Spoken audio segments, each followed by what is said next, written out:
देश में महिषासुर व रावण को अपना पूर्वज मानने वालों की जमात आज बढ़ने लगी है। महिषासुर और रावण दोनों ही विजयदशमी त्योहार से जुड़े हुए हैं। विजयदशमी अर्थात जीत की दशमी। लेकिन किसकी जीत, किस पर जीत, कौन जीता, कौन हारा, किसे मारा गया, किसने मारा, क्यों मारा, किसी की मृत्यु पर उल्लास क्यों, किसे मनाना चाहिए मृत्यु पर उल्लास। मरने वाले कौन लोग थे, मरने वाले किनके पूर्वज थे, मारने वाले किनके पूर्वज थे, और मारने की याद हर साल किन्हें दिलाई जाती है और क्यों। क्या मरने वालों की संतानें जानती हैं कि मृतक या वध किया गया पात्र उनका पुरखा था या उनके पुरखों की हत्या का यह प्रतीक है। ऐसे अनगिनत सवाल खड़े करते हैं मृत्यु पर आधारित जश्न के ये त्योहार, जिन पर पहले तो नहीं पर शिक्षा मिलने के बाद तर्क शक्ति का प्रयोग करने वाली नई पीढ़ी अब सवाल जवाब करने लगी है। मनुवादियों ने कहा कि कुछ मत जानो, जो कहा सिर्फ उसे मानो, पर अब जिज्ञासु प्रवृत्ति ने ऐसा कौतूहल जन्म दिया है कि पहले जानो तब मानो, जैसा कि बुद्ध कहते हैं। पूर्व में ऐसा था जैसे कि कोई शेर का बच्चा मेमनों की भीड़ में खो गया हो, जो जवान होने के साथ मेमनों के साथ रहते रहते मेमनों जैसा बोलने का आचरण करने लगा। लेकिन कालांतर में जब कोई उसकी जमात का शेर मिला और उसे एहसास कराया कि तुम मेमना नहीं बल्कि शेर हो, तो उसके अंदर का शेर सा व्यवहार उत्पन्न हो सका।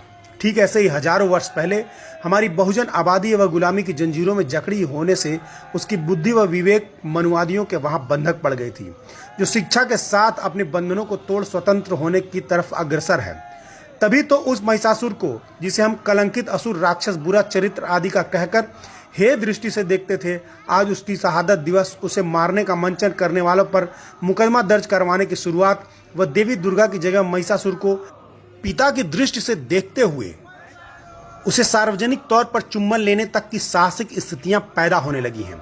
सोशल मीडिया पर एक वायरल चित्र जिसमें पुरखा महिषासुर को श्रद्धावश चुम्बन कर रही है, बहुत कुछ बयां कर रहा है। अब वह संकोच खत्म होने लगा है कि महिषासुर या रावण को अपना मानने वाले या अपने कुल परंपरा का जानने वाले लोग छुपने वाले नहीं हैं, बल्कि उन साजिशों को समझने लगे हैं जिसके तहत उनके राजाओं, नायकों को कथित असुर घोषित कर छल से मारा गया। आज आदिवासी बेटी डॉक्टर सुषमा अपने साथ असुर जोड़कर खुद को गर्व के साथ असुर पुत्र घोषित कर रही हैं। झारखंड के मुख्यमंत्री शिबू सोरेन जी रावण दहन पर रावण को जलाने का इनकार करते हुए रावण को अपना पूर्वज कह चुके हैं। तमिलनाडु के पूर्व मुख्यमंत्री करुणानिधि जी की बेटी कनिमोझी जी खुद को असुर शूद्र पुत्री संसद में कह चुकी हैं। समाजवादी पार्टी के प्रोफेसर राम गोपाल यादव जी समूची ओबीसी कम्युनिटी को राज्यसभा में शूद्र कह चुके हैं। छत्तीसगढ़ के मुख्यमंत्री भूपेश बघेल के पिता जी व छत्तीसगढ़ के पेरियार के नाम से विख्यात नंद कुमार बघेल जी रावण को बहुजनों का पूर्वज बताते हुए रावण को मत जलाओ नामक किताब लिख चुके हैं, जो वर्तमान में प्रतिबंधित है। प्रख्यात लेखक सुभाष गुप्ता जी अपना नाम मुद्रा राक्षस में लिख रहे हैं। सोचने का विषय है कि वेद पुराण या हिंदू शास्त्र, स्मृतियां, रामायण, महाभारत आदि आर्य ऋषियों या विद्वानों ने लिखे हैं, जिसमें कहीं भी किसी राक्षस को व्यभिचारी, बलात्कारी नहीं बताया गया है, जबकि उन्हीं के द्वारा ब्रह्मा, विष्णु, इंद्र आदि को क्या कुछ करते नहीं लिखा गया है। इस देश का असुर राक्षस अर्थात मूल निवासी अपने स्वाभिमान से समझौता नहीं करता रहा है। वह व्यभिचारी, अन्यायी, सुरा सेवक नहीं था, फिर वह कथित राक्षस है क्यों?